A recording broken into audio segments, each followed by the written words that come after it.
I Stay used to right go where you live are. more often. Yeah. What's up, You know what? lads? We got the Hey, what's up, coffee. fam? Yeah, I got the coffee. Well, so wait, are you going live at all right now on your channel? Like, do you do it? On my channel, I can go live on my channel. No, like, do you go live on your channel ever? Oh, I don't know. Oh, I go damn. live on Twitter. I mean, on Twitter. You know. True, true, true. Well, actually, no, Yeah. hold on. I think you actually can go live on your channel. I don't know if it's too late. Like, I don't know if it's one of those things that I'm pretty sure Tom, whenever we do live streams on Restream, there's a way to do it live on his side. I don't know how it works. I've never gone on someone else's Restream. I've only Shoot. ever like been the host. It might have been too late. It's totally fine. Yeah, it's all right. We'll do it But next time. yeah, whatever. So I'll just do a little intro, guys. What's up, fam? Welcome to the Joyage Kingdom. I'm Cage, your guide. I'll be replacing Little Voice Inside Dread for now, giving you a break from the constant internal monologue that is the human fucking mind. So if you haven't already, smash the like button, subscribe to the channel, join the kingdom. Today we have Bento Boy on, the man, the king, one of the OGs of NFT YouTube. Alpha Caller, WGMI Media, crushing it in the NFT world. We hung out at NFT NYC, which was litty, and that's how we was able to set up this thing. So yeah, he's just recovering now. Apparently, there's a lawnmower going on in the background. I don't hear anything. You've got some solid. Yeah, no, You they got a solid just mic. left. They just left, so it's perfect timing. But yeah, it's good. It's good to be here, man, and it's good to be COVID free. Let's fucking go, dude. Let's fucking go. Yeah. Well, listen, so I was supposed to do a debrief NFT NYC with Gavin and with Zerk. So the two other YouTuber, one of them's from the UK, and then I don't even know where Gavin is from. Probably heaven. He's just so beautiful. And with Tom on Tea Time the other day, but they missed out. They literally were sick. Bro. Dude, really? They're so fucking tall. Yeah. I know, but they dude. I felt short next to those guys. Yeah, bro. I mean, shit. Tell me about it. Especially Zerk, bro. That guy's a fucking giant. I didn't even realize how big that dude was. I know, dude. That guy's he's like at least what, like 6'4", 6'5", maybe. It's fucking gotta be, bro. That's why his floor price is so high. Yeah. Yo, so tell me what your favorite. Tell me what the shittiest part of NFT NYC was. We'll start on a bad note, and then we'll move into a positive note. Anything suck about NFT NYC? Yeah, actually. So that Goblin Town event, you were there. You and I were both there. Yeah, bro. Sucked. Yeah. So I don't know. I think we both got like the Addy early, right? And then we were basically like, oh, we got the address early, and we know the guy performing K Money, so we're definitely getting in because they're supposed to drop. If you guys didn't know, they're basically going to drop the address at like midnight, and then everyone's supposed to rush there. So we were there. I want to say, hey, yo, is that Bento? Yeah, what's up, man? So we were probably there like I don't know, like at least 30 minutes early, and the line was just wrapped around the block, and it was crazy. People were just like pushing a little bit, and we ended up not getting into the event, but I heard the event wasn't that great anyways. But that was a big bummer because Steve Aoki was supposed to be performing, and he did, but we missed it. So yeah, that really got us, bro. But that rather than that, it's NFT NYC was fun. It was actually kind of fun because it was just so chaotic during that. Yeah, it was that scene. Yeah. It was nuts, bro. It was nuts, and I agree with you. The Goblin Town didn't suck that bad. It was just kind of like lame. I was just kind of like, we were all excited, and then like I don't think anyone got in basically, and then it came out. He had this breakdown on Twitter. Apparently, he was like yelling at everybody. Yeah. I don't even know what happened there.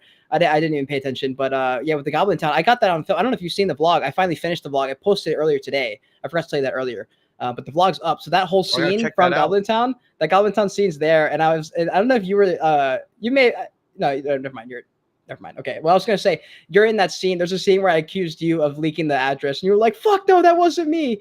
There's so many fucking people there, dude. There was at least, there had to have been at least like 500 people there.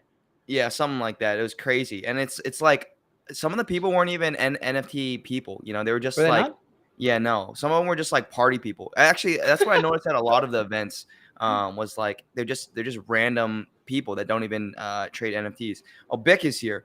Should have showed up in a goblin costume, bro. Those guys were a little bit scary and cringe, but like, hey, I got a free burger. Did I tell you that? Dude, I didn't. Okay, so I didn't even know there was a burger. I saw a stand, but I didn't know what it was. I didn't know it was free, and I didn't know it was a burger, and I missed out, and I found out 10 hours later on Twitter. Dang, bro. How was it? I got it was decent. It was not bad. But what would you give your NFT NYC experience? What was your favorite and worst, least favorite part? My least favorite part. Damn, I don't know. I was supposed to meet up with Cody on Chain, the biggest Solana YouTuber dude. He's crushing. He's just one who does like the daily live streams where he just day trades on Solana. It's fucking entertaining. And I was supposed to meet up with him and I missed it. He was probably one of the only people that I missed out on seeing. So that stunk because I almost saw everybody I wanted to see. Like that was the main goal, was to just hang out with people that I've been talking to online. And then, man, like the worst part, shit. Oh, actually, you know what? You know what it was? When I was editing my vlog, I realized at the end when I was making the thumbnail, I was using Ape Fest, like the big, the big ape thing that happened, like the big blow Yeah. up thing.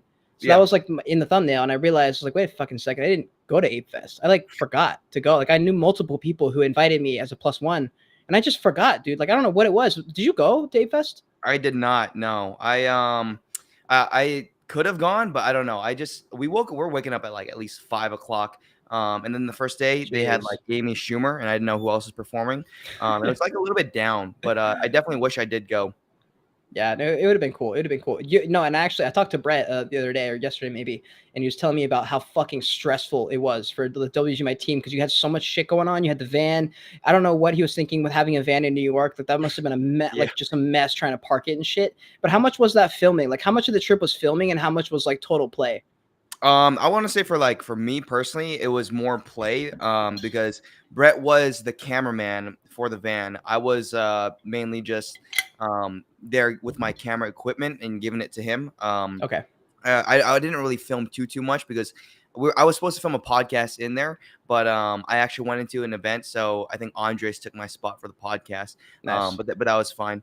But yeah, it was a lot of filming. Brett knows all about like lighting, and if you guys don't know, Brett is like like kind of like Steve Jobs. Yeah, he's just daddy. like Brett's daddy, bro. yeah, if he has like the vision and he knows how he wants to get it done, it's just that it's Brett's way, or it doesn't happen. So Brett just was really locked in, and the van was a lot of fun though.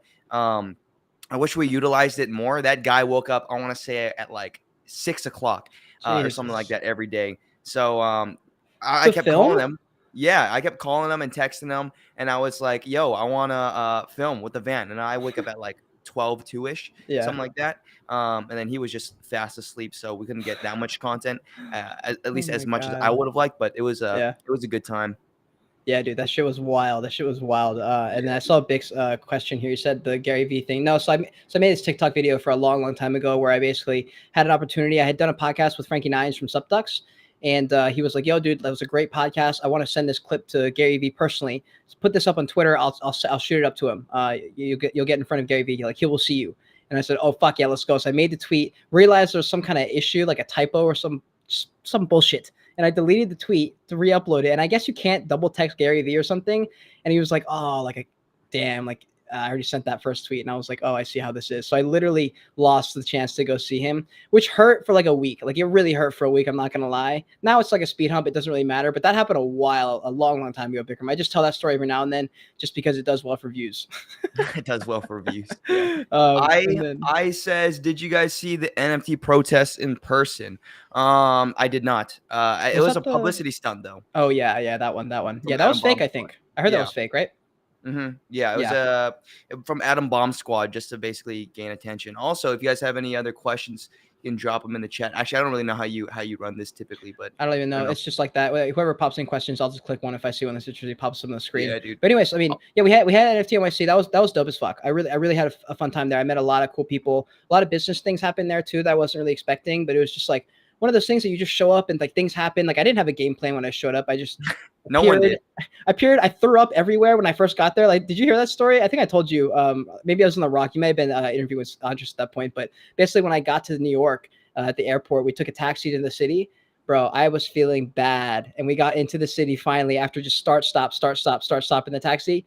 I fucking yacked out that window for like 3 minutes straight onto the road. It was so bad, dude. Jeez.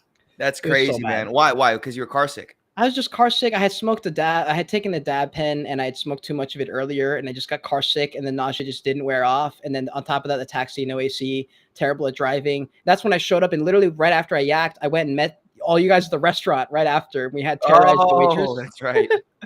Yeah, so, dude, that was funny. I was like, where's your glasses, by the way? I thought you don't wear your glasses here. Oh, I got them.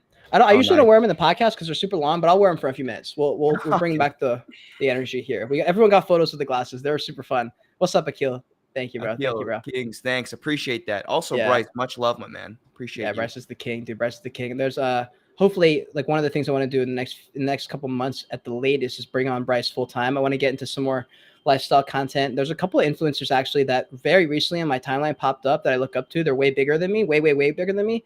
And they're talking about shifting their content a little bit into more documenting their life because they do different stuff. Like obviously we live a different lifestyle than 99% of people who work a day job. And so it's kind of interesting, like what we do, even though it's not, I guess it's not that interesting in my eyes because we're just like fucking on our computer 90% of the time.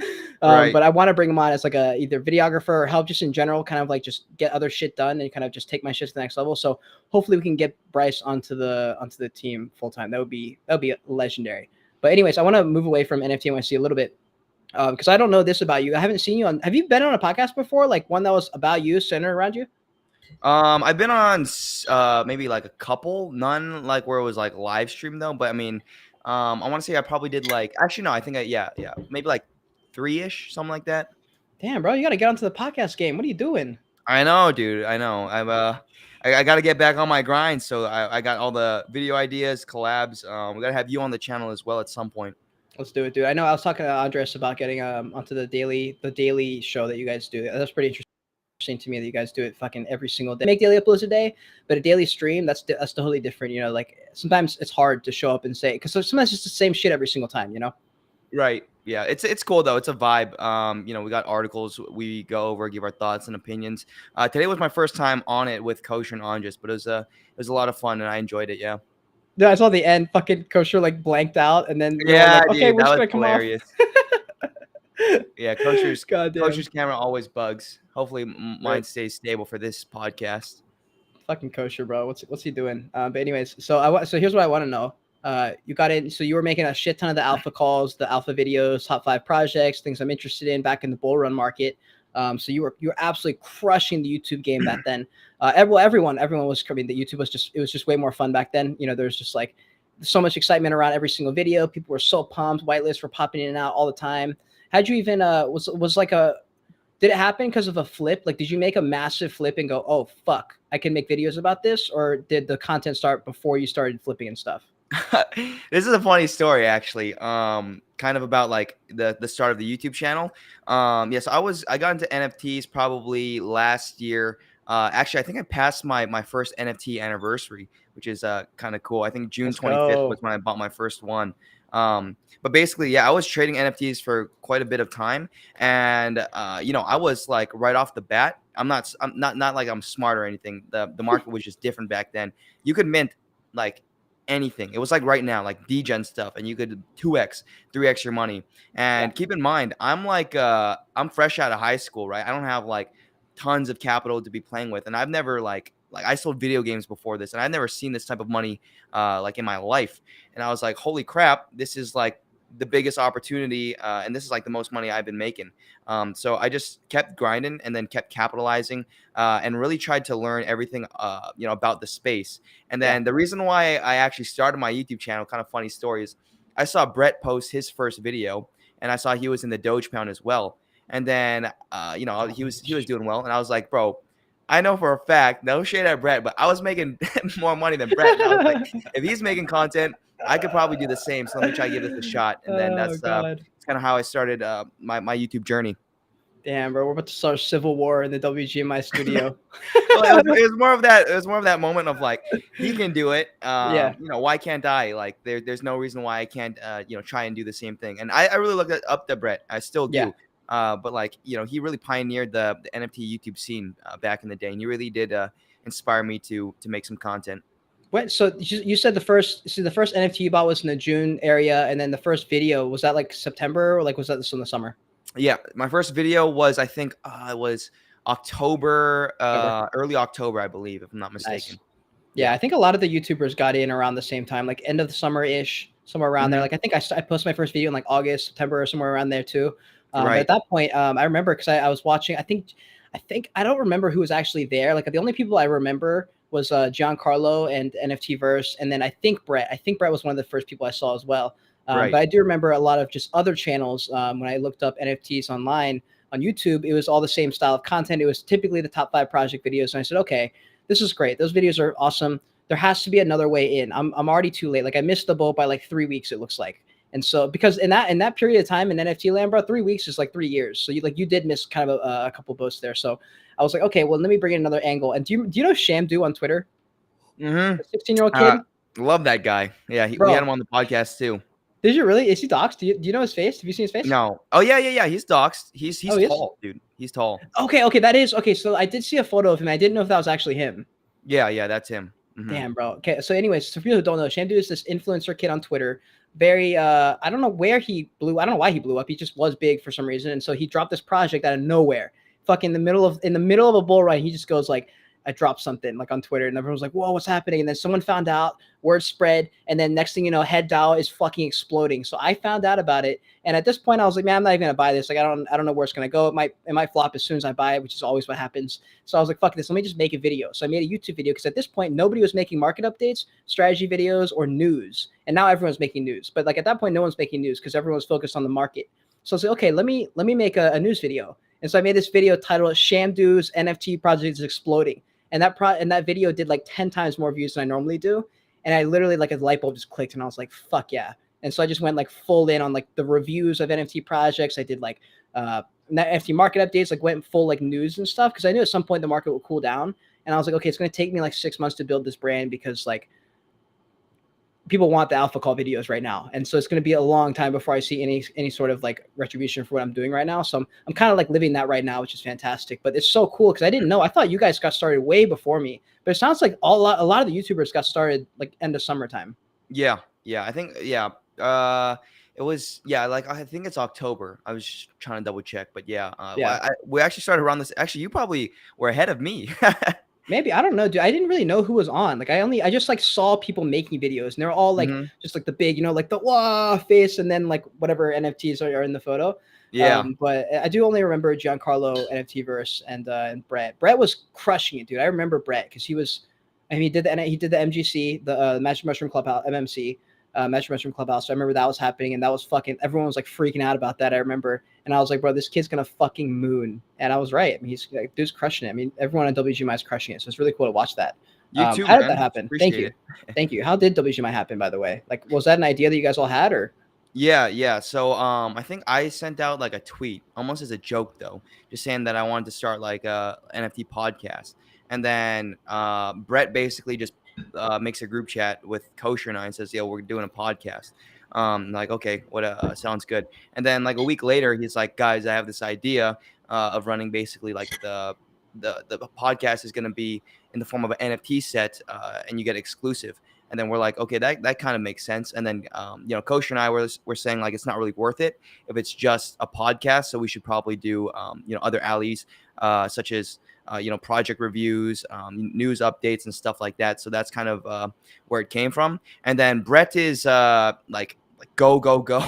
So we were like from idea to mint. It was, I want to say like 3 weeks, and it was God crazy. damn. Like even looking back at it, I kept saying we should slow it down a little bit. I mean, granted, it did do not bad.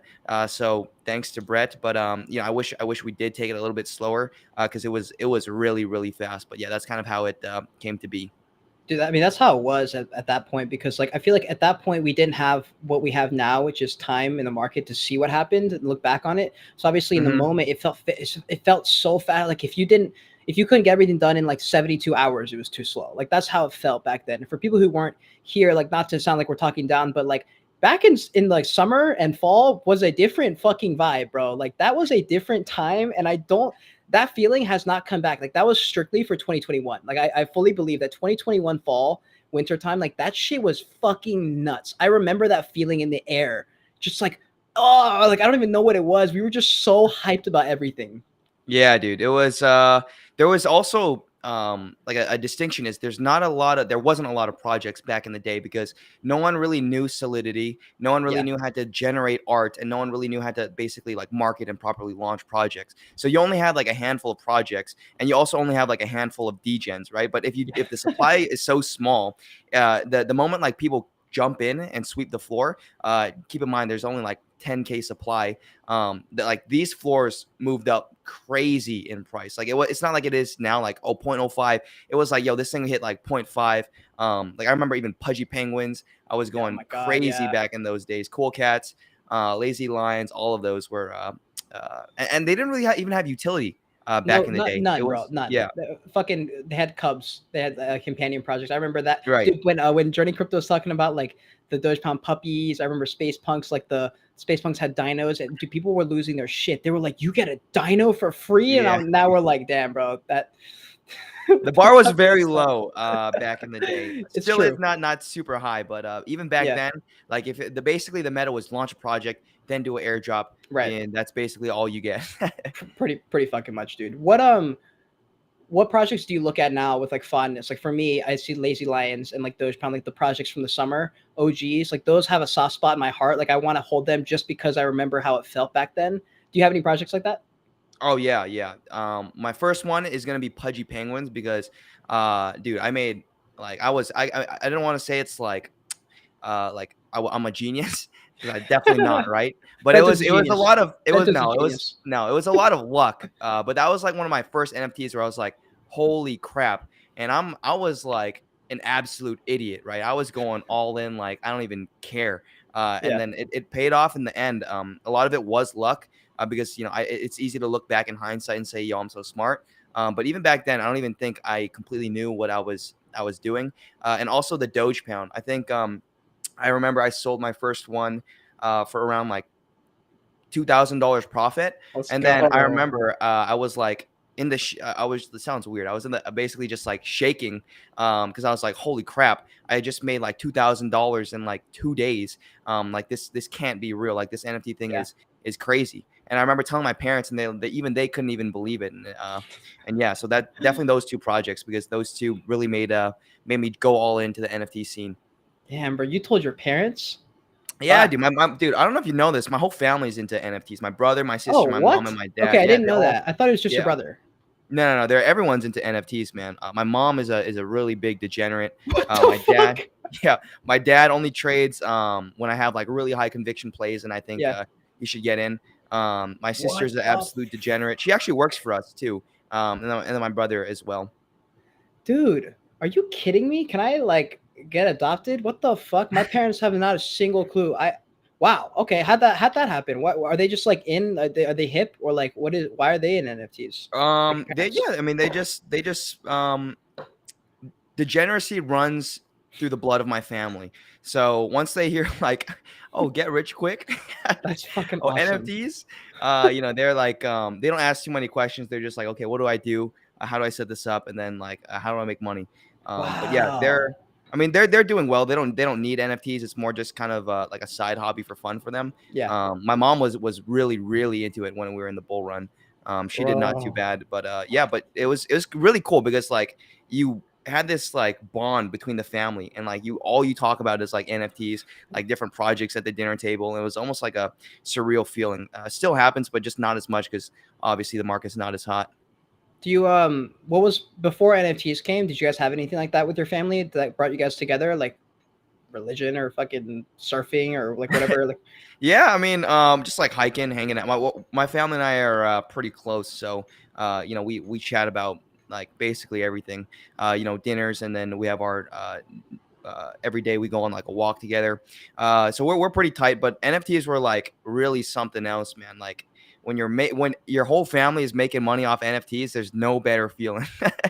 damn, dude. I'm gonna like you're gonna like make me cry. That's fucking legendary that your family is like that close. You guys are able to talk about that. That's so interesting because well you're 19 or 20, right? 19 or 20? 19 turning 20 in August. Let's fucking go. So you're 19 or 20. Like I'm about to turn 24 in about a week or so, and my family life's very different. Like we're now finally becoming more understanding of each other. They're just like they grew up in a totally like my mom's Japanese, so she Okay. grew up in an extremely traditional Japanese household. Like her dad was like in the war and like fucking is like is super just super straight to her mom's just the same. And so my mom grew up in that kind of world, and then my dad's family is like ultra opposite, like total just hands off, straight out of like where was he born, like Illinois or something, or somewhere in like the middle of nowhere type thing. And so they just like, okay, come back at 7 o'clock, just go do whatever you want, we don't give a shit. And so the dynamic was weird because um they didn't know how to communicate very well, so we didn't really like talk about anything at all. So Mm. when I talk about NFTs with them, they're just like, oh nice. and like nothing. Should Like be that like, yo, is you want to jump in? yeah, they don't say anything, and so like we've never had that. Like it's always been like that about everything, and so that's super Mhm. interesting hearing about that. Like what so you guys go hiking and stuff. You guys have family and stuff. Do you talk about shit? Like if you have a girlfriend, are you out there like venting about your girlfriend to your family? Like do you guys talk about that kind of stuff too? Yeah, I mean, we talk about like anything that's going on Fucking hell. really. Like, I don't know, we live in the same house and our house isn't like super big. Yeah. And then like you just yeah, we just like anything like hiking, just like feelings, some like no, I don't like go deep in my feelings or anything like that. But yeah, just anything really. Just like how you're doing, like what you're working on, how you're yeah, just That's fucking uh awesome, dude. That's fucking awesome. I assume because that's gonna be something you probably bring into your own family, like at some point. I mean, I know you're 19, but like when you have kids or something, you have a family, like that's gonna be something that's super important to you guys. Do you think that comes from like being in Hawaii too? Like, have you been there forever? Is that like your hometown too? Yeah, yeah, I've born and raised in Hawaii. Yeah, hopefully I would like to have or have a family like mine down the line. But yeah, it's definitely also just part of the culture, I think, because everyone's really friendly. And then Yeah. oh my gosh, someone's What? calling me. That Is that always me or is happens. that you? That's oh shit. Hold on. Oh, That is somewhere over there, I think. okay, I got it. Hold on, let me tell him. Yeah, but it's definitely because also Hawaii, it's different. Yeah, totally. Everyone's super inclusive. I feel you, Cade. What do you say? Communication with my parents is also just not a thing. Yeah, I think Yeah. it's just different from I guess person to person. Yeah, totally. And it depends like on like the way my parents were raised. They just didn't talk to their Yeah. parents either. So they just like they didn't even know that was a thing. And so like it took me and my sister both like breaking down multiple times and being like ultra extreme. Like we gotta figure this out. Like and like my sister doing full out breakdowns in front of them, like meltdowns before my parents like, oh, like we should communicate a little bit. Because they wanted to, they just didn't know how. But that's super interesting about the Hawaii thing, dude. Because like I visited and like a 2 week vacation in Hawaii isn't enough to actually grasp the culture. But we were there for an entire week, hanging out with people who were living there, and a week isn't a long time, but at the same time, spending 24 hours a day there, deep in like the not the village, but like in there with people who live there, you do get a taste of what it's like a little bit as far as like the vibes, I guess. And so I remember being there and like you fucking no shoes, barely any clothes half the time. You're just running around like do whatever.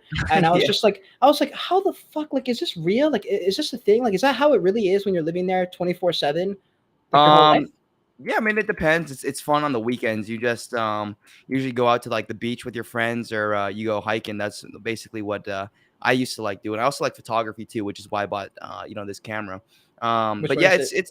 it's cool. It's different because there's always I guess things to do, and I personally love hiking. So I used to Yeah. be really into photography back in the day. Is that Bento Degen Pass? Is this who is this? Oh Is this shit. Jakey? It might be Dijon Pass. Yeah. Bento's in the You met house. him Yeah. at the, Bubble World event, right? Probably, yeah. I don't even. It's hard for me because like I recognize faces and I don't Mhm. recognize like usernames in Twitter and like profile pictures. So like, there's multiple people that when I was editing the vlog, I tried to put as many ats whenever they popped in the video, so I could tag them and be like, here's who they are. And like half the people I had to search and like ask people who it was. But I think I did meet him at the Bowl World. But that shit was pretty Oh, cool. it's 0, yeah. Yeah, the Bubble okay, Yeah. yeah, okay. So what was your real quick, what was your favorite event at NFT NYC? Cool man universe. I went there like by accident. I basically dropping off my friend Fidel, and I just turned around. Literally, the Cool Man universe and Doodles was right next to me, and I ended up skipping on Doodles because there's like a million people in line. I didn't even hold a Doodle, so I was like, whatever. So I went to the Cool Man universe. I'm a holder there, and I've spoken to Dan a couple times like on Twitter, but he's got like so many followers. I was like, whatever. He's probably seen like one of my videos, but he wouldn't recognize me. So I was in there just in line, just like kind of seeing what it was about. There was a claw game I was trying to win, Uh-huh. and I had my glasses like on my head like this, and I was just kind of sitting in line, and my hair is a little bit more noticeable, maybe like the gold hair. And he saw me in line. He just marched right up to me, and we started chatting for like 10 minutes. I guess he'd seen some of my videos, and so we were talking. It was a really, really cool just moment for me. I just wasn't expecting it. I just didn't expect to see him nor speak to him. And it was kind of like I was also high as fuck by accident. I didn't know I was going to be high either. And so I had smoked with my friend right before I walked in. And so I just wasn't expecting. My phone had died, so I was kind of just like not on edge, but I just wasn't expecting to talk to him. And it ended up being like an amazing chat. And then right after, I fucking won the claw game and won a bunch of stickers and shit. Oh. And I was like, whoa, let's go. And then Bryce like finally found me. Like I had texted him right before my phone died. I was like, bro, please find me. I don't know if Bryce is in here right now, but I literally texted him at 1%. And I was like, my phone's going to die in 30 seconds. Here's my location. If you don't get this, I'm in the middle of nowhere in New York City. And I don't know where I am. And Oh, no. I ended up approaching some random dudes in a parking lot and asking to use their phone charger. Oh, jeez, bro. Pretty sketch. Sounds like It a was fun so night though. You sketch, got to bro. talk to him. Yeah, no, it was cool as fuck, and we actually lined up a podcast. Hopefully, we're gonna get it in next week or something like that. Oh Because yeah. that's my main goal. And I remember when we talked on the Rockcast. Remember the Rockcast in the first day Rockhat. Oh yeah, right. Yeah. on the Rock? Yeah, That yeah. was So cool. that's actually on YouTube too. That was a great time. And we had asked at the end. I had asked you what your main like legacy, what your long term goals are, and you had gone in and said, Mr. Beast style. Yeah. Still stand by that today. I mean, not that it was like forever ago. It's like what, last week. But yeah, that's kind of where I want to be heading pretty soon. I just really want to make an impact, and he's like doing it, the best. He's also really entertaining, which is Yeah. something that I strive to do. Is it the kind of videos or is it the giving back that you want to do? It's like both. I think it's easier to make an impact if you have like somewhat of an audience that'll like pay attention, and it's also I think it can like almost affect more people and inspire more people if they see you give back and like the things that are possible. Because like when I see Mr. Beast or like people like Steve will do it, it's like, wow, that's crazy. How much money they're giving back to people. Yeah. Like they don't even really know them too. And like, wow, they're really making an impact. I'm not even sure if you've seen like Ryan Trahan. You watch that guy? Ryan Trahan, Yeah. probably. He's in that same category of like Yeah. influencer type person. I've probably seen him then. Yeah. Yeah. He gave I think he raised like over $1 million for I think like food banks, and I was like, just through Nice. YouTube, and I was like, wow, that's pretty cool. And I think YouTube or just building a social brand online is definitely one of the ways, if not the best way to do it. And yeah, I think that's kind of what I'm striving for. That's why I personally work, is because one day I wish to have a large audience and really give back and make an impact for other people. Yeah, that's gonna be legendary, dude. Because I think no doubt you'll get there as long as you just fucking put in the videos. You've already got a core audience there that supports you. You'll always be able to make the NFT videos too, like the alpha call videos, the top project videos. Because I think that'll always be around. Like especially with crypto. Like I know some people are saying NFT market's dead, it's never coming back. But at the same time, like crypto's been around for years. And there's still people making crypto videos. Like this coin's gonna go to the moon. Like even as fucking late as a week ago. Like people are still making them. And so I think NFTs will be similar. I don't know if it'll be as big because I mean, actually, I don't know. Like, what are your thoughts on that? Actually, because a lot of crypto coins are also shit. They're also total dog shit. So Well, like, what do you think? 99% of them are shit. Yeah. What do you think the NFT space looks like in like 12 months? What do you think? If we stay Um, recession, if we stay in a shitty overall market, what do you think NFT looks like? I think we're really screwed. I think we'll be really down bad. Oh fuck. Because every time I haven't been in the NFT space for like super long. But every time we had like a pullback, we came back, to higher highs eventually Yeah. because the macro economy was fine, but now the macro economy is now looking too hot. Yeah. It's And if fucked. people, I think if people are worried and losing money and losing their savings in crypto, and then on top of that, the stock market and index funds, the last thing they're going to be thinking about is, oh my gosh, I have to buy this penguin online with cryptocurrency, right? Because Fuck it doesn't yeah. make sense. You're going to be worried about, how am I going to feed my kids? How am I going to keep a roof over my head? Yeah. So they're not even going to be worried about it because it's such a speculative asset class that if people aren't doing well, then the whole entire NFT market is just, I think, going to go even further down. Unfortunately, I think Brett made a great video on it. He actually just posted, I think, like a couple days ago. But I think we're going to start to see a shift from the PFP phase into more utility-backed NFTs, and I think really groups are going to be one of the most beneficial NFTs because like Gents Croquet Club, Champs Only, Kosher, Plug Pass, Degen Pass here. A lot of these groups are holding up pretty well in the bear market because it's a really small, tight community. You get actual benefits and actual utility, and you have access to high leveled people. So those are actual benefits that I think are gonna really flourish in the near future. And I also think that NFTs in general are going to be huge in gaming, medical records or just records in general, and also a status symbol down the line as well. Shout out to Origins. Yes, I actually was one of the first people to mint an Origins. So thank you, Let's Jumpman, for fucking the go. quick 10x. Legend, dude. Yeah, no, I agree. Yeah, the NFT world. I mean, my only question is with when we shift to a utility focus, which is inevitable. My question is going to be, even if we shift, like the problem we saw with PFP, or not the problem, the difference we saw with the PFP projects and the utility projects is, even right now the utility ones aren't taking off because the people with utility suck so bad at branding that they can't get people to jump on board, because they're like, oh, all this utility. You're like, yeah, but I don't care, because you can't make me care about it. You're not good enough at making videos, which is why I've been so big on content. It's like, because you have to be able to understand how to actually build a brand online, as far as building your message, sharing your story and stuff. Like, a lot of people just, they're so big, like on a shill Twitter space, for example, they're just so big at talking about all the things that are utility and all this. Like, here's what you get, here's all the benefits. But it's like, yeah, but it's all just like noise in the end when I'm listening to it. I'm like, I'm not even hearing that. Like, I want to hear the story behind it. I want to hear like what you want to do with it. And like the story you just told about wanting to give back to all those kids. Like, that's, to listen to 30 seconds of you talking about that is going to be more important to me than hearing whatever utility you have planned. Because I'd rather just invest in your story. And I think that's way more of a helpful way to, or not a helpful way, it's more of a sustainable way to do it. Like my NFT projects, that it's like 2 NFT access key collections. There's like 20 of them. They're very, very, very small, and they're just creator focused. They're like, yeah, if you believe in me, if you think I'm going to win, then this is your way to like invest in me. But that's all it is. It's not like there's no promises of all these things. And those projects are still held. Like, I think it's like half an ETH floor or something on those. So people just don't care Damn, to sell bro. them. So, Yeah, dude. I mean, that's just my opinion. Like, what are your thoughts on that? On like projects, like how are they going to sell out a project that's utility focused if all they talk about is utility? Like, is there a way to do it where, like, is it still just standard marketing, or what do you think? I think right now, it's kind of hard to say, but like the utility, right now in the NFT space as it stands, like if you really think about it, you got, in terms of like actual utility, in my opinion, you got tools. You have like whitelist marketplaces, or just whitelist in general. Access to high level people. Oh my gosh, and community as well. Sorry about that. Sorry. My team keeps calling me. Sorry, I lost my train of thought here. We were just talking about the utilities that you get, like whitelist marketplaces, you get Oh, right. Yeah, tools. yeah. Yeah, so I think those right now, it makes a lot of sense. Dude, I'm so sorry. What was the question again? I was asking.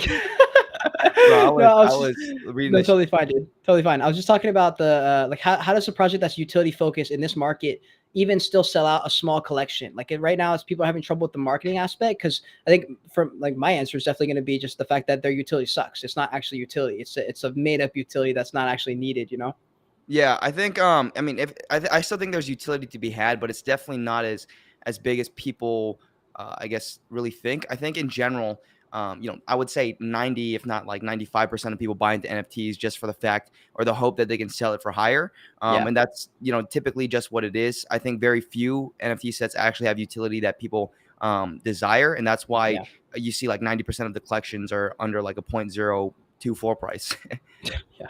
It's very true, dude. And especially now with ETH being so low, it's like it's not even anything at this point. Like this, it's fucking wild to see how fast. I'm actually surprised at the rate of which people have disappeared in this space. Like the fact that, like, if you've seen like the OpenSea volume and like the amount of users and stuff, I'm like, holy shit, motherfuckers have left. Like, they literally straight up just dipped. And I'm actually really shocked about that. Like, what were your thoughts on that? When you look at the volume, you look at the users, transactions, stuff, like, people are totally out of the market. But also at the same time, like, I'm sort of out of the market too. Like, I'm not buying that much either. I'm just focusing on content. And if I wasn't making content, I don't know what I would be doing. Like, if you were making videos, would you be trading NFTs? Would you be even looking at NFTs, or would you just be like doing something else? I would probably still be in NFTs.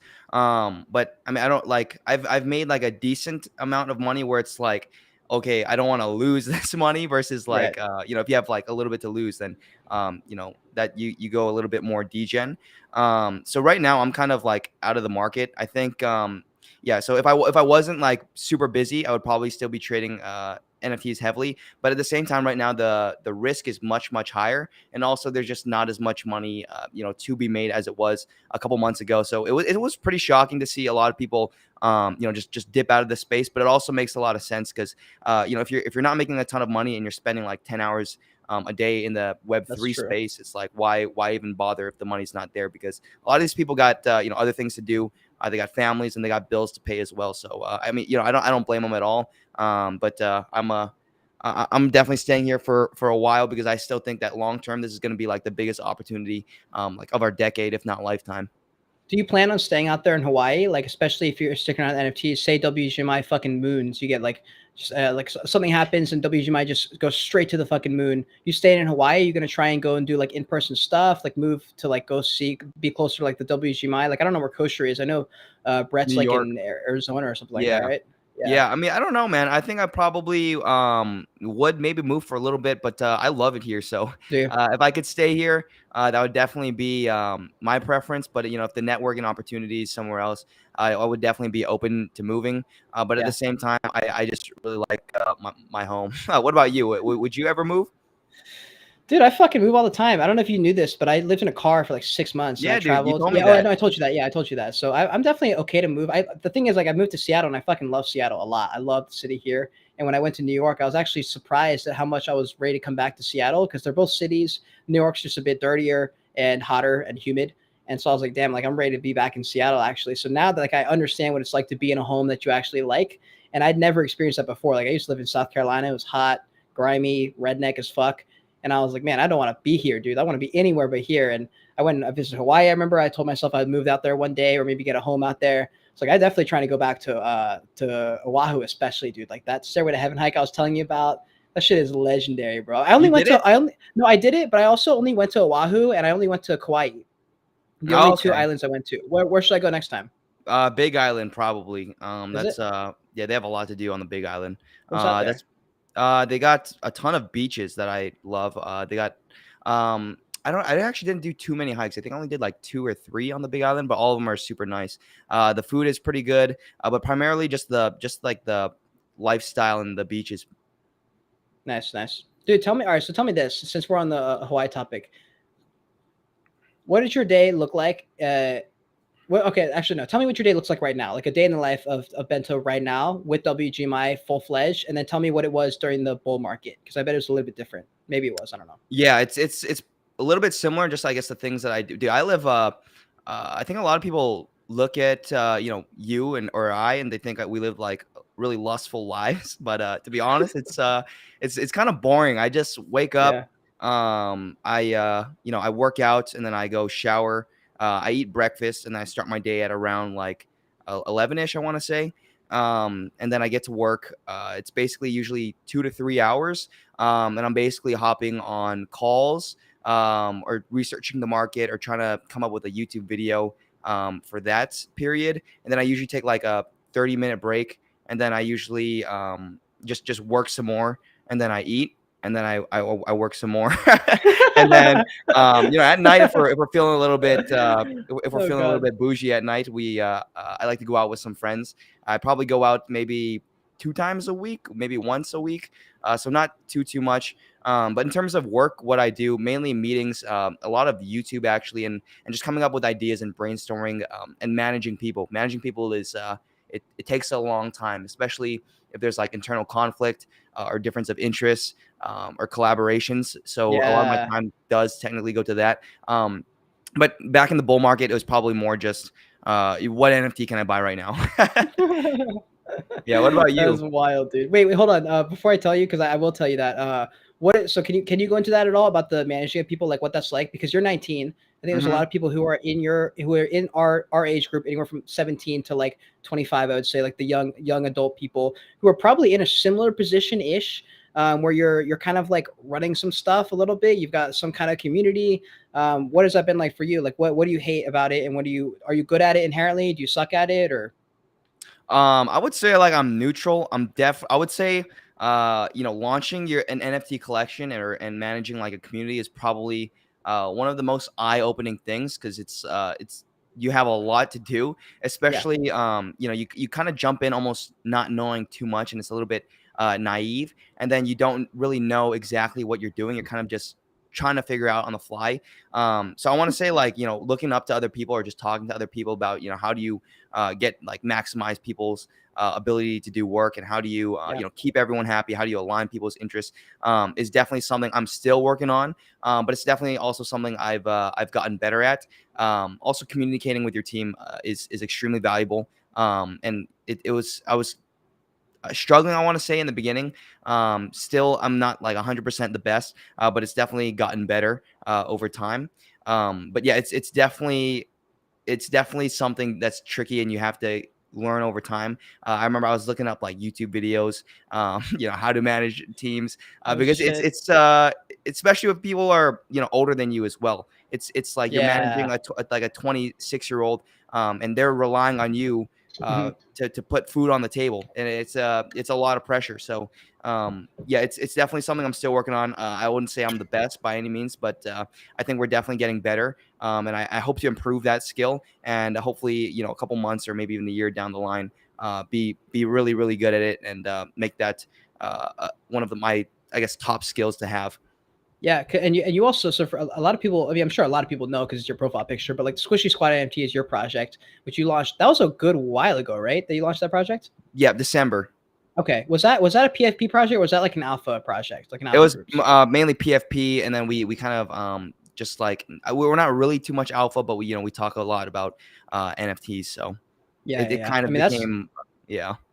what kind of became like an N alpha or what? it's not an alpha group, but people just like, to talk a lot about NFTs. So Yeah, that's it true. has alpha, I guess, aspects inside of it, but inherently, we're mainly a PFP project.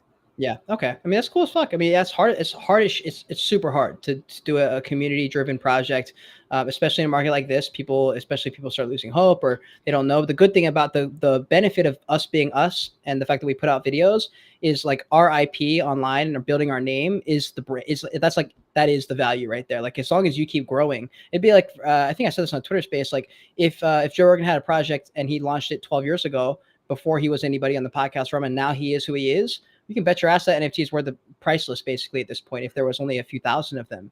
And so that's kind of how I look at it. And like, that's a similar way for you guys. Like, as long as, you guys build up your name, and especially WGMI, if WGMI keeps growing and then you guys are under them, I'm sure there's ways that you guys can work together and everybody's happy and everybody wins. So that's a good one. And it took balls to drop a project, especially at 18 or 19 years old. Fuck me, dude. I mean, there's a lot of people who tried and were very scared. And I'm sure that a lot of people failed hard. I think a lot of people failed hard in that realm. So props to you for doing that. Thanks, man. But yeah, hell yeah, man. And then what was I gonna say? Oh yeah, for my day in the life, it's very similar to yours. I actually do the opposite when I wake up. I go straight into like work mode after like 5 minutes. Like I wake up and then I typically have like automatic what would you call it? Not manifesting or not like a chant, but like I instantly wake up and like I have a lot of what's the fucking word?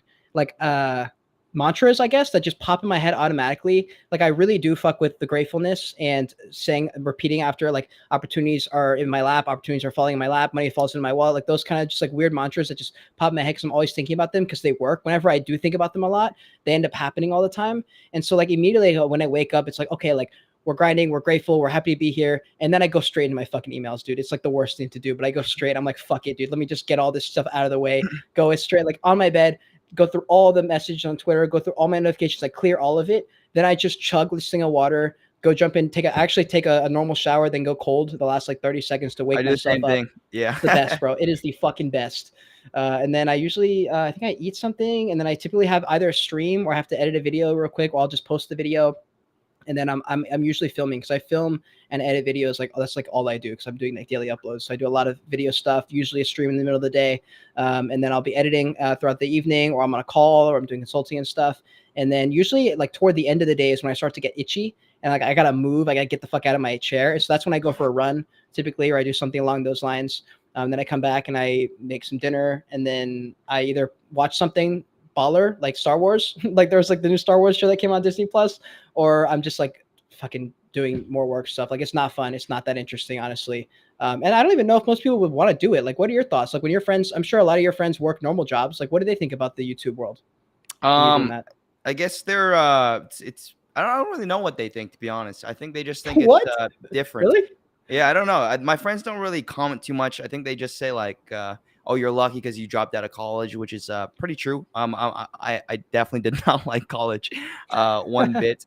But yeah, I think it's I think a lot of people think it's more interesting than it actually is. A lot of the times it's just like you're sitting down at your computer trying to think of video of ideas, then you have to record the video, edit the video, and then post the video, and then hopefully it does well. But yeah, I Thumbnails. mean, yeah, but I mean, you gotta love it, man. I mean, I wouldn't want to be doing anything else. I think being a YouTuber, just making content in general, and then on top of that, being in the most interesting like business you can, which is the Web3 space, is it really is like a blessing.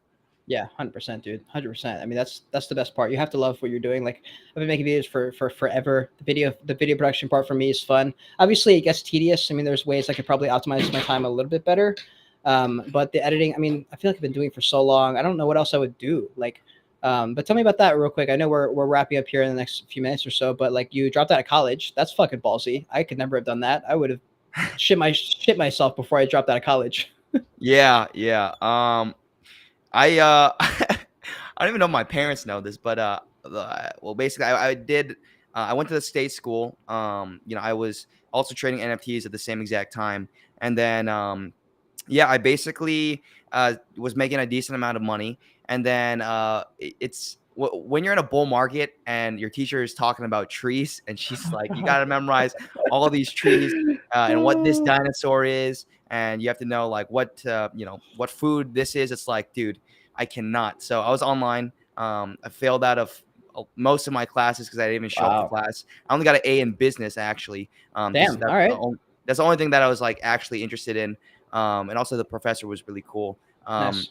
But yeah, so and then after that, I was like, it's either like I make this NFT thing work, or I'm not. I hope to never go back to college. But if I do, that's fine as well. But I think right now, like the opportunity we have is massive, and then I think like not going all in or trying to capitalize on it is going to be a mistake that I wish I took. So that's kind of the reason why I made that decision, because college will always be there. I can go back next year, the following year, but this opportunity in front of us, especially in this bubble bull market here, it really is crazy. Yeah, no, I agree. And taking that step is fucking scary. I mean, I think some people may think it's actually not that scary, but to fully go all in on anything, I would argue 99% of people on earth have never done anything like that for anything in their whole life. So the fact that at 18 you said fuck it, I'm sure your parents probably had. I mean, maybe they didn't know. Obviously they didn't know because you said that, but like the way they like raised you to probably, I don't know, go after your passions, just be like, just how they are when you're picking up on things that your parents, how they are as people, what they do.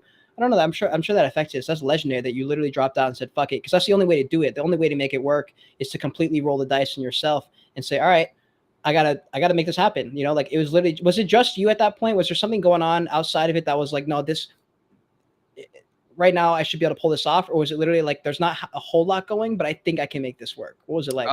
It was kind of like what Squishy Squad was happening, and I was like, I have to, this group is gonna, they believe in me. I gotta, take the time, and I gotta freaking deliver. So that was also a big part of it. But yeah, it was surprising that my parents were. I thought I was gonna get kicked out of the house, to be honest with you.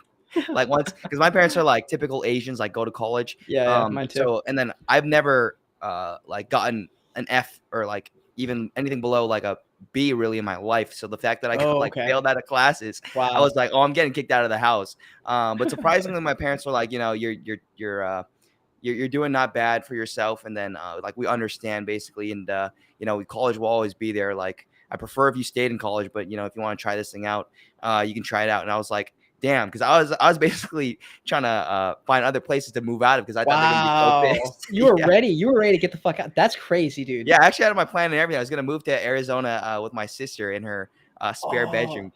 But damn, bro, like, Brett's punching the air right now. He's like, "Are you fucking kidding me?" Yeah, so glad it worked out though. Glad I'm still in the parents' house, so we're all dude. good. That's legendary. Big dubs for the parents. Yeah, dubs from the parents right there. Holy shit. Okay, well, like I mean, here I have one last question, but I also want to just point this out. So I'm not gonna roast you, Curse Swords, because I don't know who you are, but I am gonna give you a word of advice. Never ever do this again. This is not how you ever. I mean, okay, well, unless Beto says yes, but like typically this will never work. You will never get someone's attention doing this, and it doesn't raise your own worth. This brings down your own worth when you put something like this. I understand what you're trying to do, and I know you're a great person, but pitching anyone like this is not going to work. The only way you're going to get the attention of someone like Bento is crushing it in your own world, crushing it in your own way, and he's going to find you, dude. He will find, like, Bento will find someone who's crushing it, or someone in the circle will find you, and they'll be like, this guy's fucking awesome, follow. And eventually you'll get to a point where Bento will find you, and at that point it won't be one of these things where you're trying to like get someone's attention. That's just not how it works, in my opinion. That's how I've always had it. I'm interested to see what you say about this, Bento, but Yeah, I think what you said is true. Curse words. I mean, I'm a nice guy, you know. You can probably DM my collab manager and go like the typical route. But yeah, I think but I mean it's definitely a way. I guess you don't really lose anything for shooting your shot. Also, I he's guess from so. Hawaii, Yeah. so Oh but shit. also True. I totally get what you're saying. Like I guess it's it's if you raise the value of yourself and you have stuff to provide, then it's much more easier to I guess get collaborations or connections done. Curse word, dude, no worries, my G. We're just Yeah.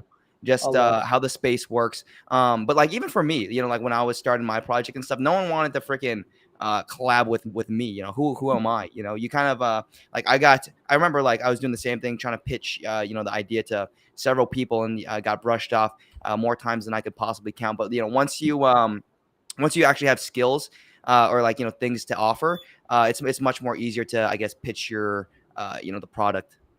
Yeah, no, I agree. I think so. What I really meant here, not to just go that deep. I don't think this was that deep, but just in the sense that like when you like I talked about this in the space earlier today, like going out and doing all your shit, which I'm sure curse words. I'm sure you are doing this, but this is just like we'll just use this as an example. To not wait for anyone's fucking. You don't have to wait for anybody. You don't have to get anyone's permission to do anything. You just fucking go all in, make it happen yourself, with or without anyone's help. And if you go with that energy, people can feel that energy and they're like, oh shit, like I better hop on with this person because if not, I'm going to get dusted and left behind. And that kind of energy is way more powerful, especially in business settings. You have a lot more leverage that way. You don't want to go into like a business meeting or a business proposal pandering, if that makes sense. And I feel like I dragged this and like took it to the total extreme just for the sake of this podcast. But thank you for leaving this question. And honestly, he probably will respond because you're from fucking Hawaii and you just saw it here and we just roasted you live on a live stream. Nah, bro, you can just go. But Yeah, hit up my collab manager, dude. yeah, I let's do mean, it. yeah. Yeah, well, maybe this will be the start of a long time friendship, and it'll be started by this message on a live stream. So, anyways, here's my last question for you, Bento. What were you like in high school before NFTs happened? Before you started failing all your college classes? What type of student were you? Were you skipping class? Have you ever skipped classes before, or were you strict A's, go to class, do your homework? What was it like? Yeah, I was I guess typical Asian. I got like a pretty decent GPA. I struggled maybe a little bit in high school, but overall the grades weren't too bad. I want to say like just mostly A's and then B's here and there. I think I finished with like a 3.9. Damn. All right. I was planning to go like the regular college route for sure. In Hawaii, or were Yeah, you in trying to go Hawaii. somewhere Yeah, I else? went to Okay. a college prep school, and my parents paid a lot of money for that. So I always felt like I gotta really study hard. Yeah. Also, but I was also always trying to figure something out. I was always like, I was selling water at like Makapu. I was trying to, Nice. resell items and stuff like that. I tried drop shipping. That didn't work out. Lost a lot of money. Wouldn't recommend Oh it no. personally. But yeah, I mean, I was always trying stuff like that on the side. And a lot of people, it was like I want to say like disrespect, but it's like I don't know. They look down on you for like trying these things, especially if it doesn't work out. Like if Yeah. I tried selling glasses, for example, like on Waikiki. I remember like my friends were like, dude, what the hell are you doing? You need like money that bad? It's just like, I just wanted to try it. But stuff like that, even when you like it doesn't work out, you learn a ton. Like my drop shipping Yeah. business didn't take off. I tried multiple times. But you learn just so much, even if it doesn't like pan out, that I think it's tremendously useful. And if you don't try, you never know what could have happened. Now I know, yeah, drop shipping wasn't for me, but like, could I have, made it big? At least now I know, probably Exactly. not. But, I'm glad I tried. Even NFTs, when I first saw NFTs popping off, it's like, could it possibly work out? And, for the most part, it has. And I'm really glad. But you don't get there if you don't try, if you don't take like that first step. And, for like the people, like it's kind of hard because like, when people make fun of you, it's like, damn, why am I doing this? Especially if Yeah. it doesn't pan out. But it's that's the only way I think you'll ever achieve or amount to anything in your life. So I would definitely recommend people doing that, because I know for me, it was really code squishy. Sorry, it was discouraging, especially at the time in high school. Like you don't really know, who you are. And you're trying to figure it out. Damn, dude. Fucking facts. dropped here. Facts have been spilt, and yeah, facts have been spilt here in the Joyage Kingdom by Mr. Brennan. Dude, that was legendary. That was sick. Honestly, I love that answer actually, and I think that goes a little bit into your psyche there. You're absolutely right. People who I don't know why people clown. I never really understood it, and I never honestly thought that I would try something and it would actually happen. Like I never thought people would actually dog me for trying something, but people did, dude. Like, and I was not like heartbroken, but I was like kind of heartbroken. I was like, wait, what the fuck? Like you're Yeah, dude. actually Especially when dogging me for sometimes it was this. like your boys too. So you're like, seriously, dude. Yeah, I'm just like, dude, motherfucker, like, what are you doing? Like, why are you dogging me for this? Like, I'm just trying to, like, I don't know. I've just never thought to do that. When someone else is trying something that's cool, I'm like, I usually don't say anything, but I'm usually like secretly admiring them from a distance. Like, holy shit, like, I wish I had the balls to do something like that. And, you know, Yeah, I imagine they probably were thinking that low key, but then saying something else, just to be, you know, maybe they're a bit insecure or something, especially in high school. Like, it's very common, you know. But dude, yeah. fucking, that was super Yeah. cool. And, Another yeah, one thing like that like kind of helped me is like people will never like if they're doing well and if like they're like above, they will never punch down. A lot of the exactly. times it's either punching like up or you're punching like someone on the same level. And then if you try to like ever leave, that's I guess like the time where people really I guess dislike it. It's really Mhm. weird to me, but you know, people are winning. They will never take the time to go out of their way to I guess you know try and make someone feel a certain way about trying to improve themselves. So that's just something I also realized. Yeah, 100%, dude. Listen, thank everyone who's is in here right now. I feel like people jumped in like at literally at the end, a few extra people. But thank you so much for being here, especially if you're here since the beginning. We had the episode with Bento Boy. We'll probably bring him back on. I feel like we got into a lot of shit. But I honestly thought we could have gone super deep in there. So we'll try and bring it back on, or I'll come on to the show or something like that. But Heck yeah, man, for hell sure. yeah, dude. Well, Hell we got yeah. each other on DMs and IG and also messages too. So Yes, sir. Yes, we'll sir. get it done. So let's go. Absolutely. And code word, guys, to me to the end. Squishy, squishy, squishy for Squishy Squad is the code word for me to the end. So I know that you're here. If this is not your first episode of the Joyage Kingdom podcast, then you already know OG is what I want to see in the chat. Thank you so much for being here. I have all his stuff linked below in the description. You can follow him on YouTube. Man's a king. He's a king on YouTube and Twitter. Follow that dude. And Bento, dude, thanks for coming on. I appreciate you, my man. I got a meeting, and we'll Yeah. definitely collab real soon too. But appreciate Hell yeah, it. man. Take care, 100%. guys. Thanks for tuning in. Peace, guys. Till next time, continue on your Joyage. Continue to learn. Be grateful you're alive. Watch this video. Bye. Bye.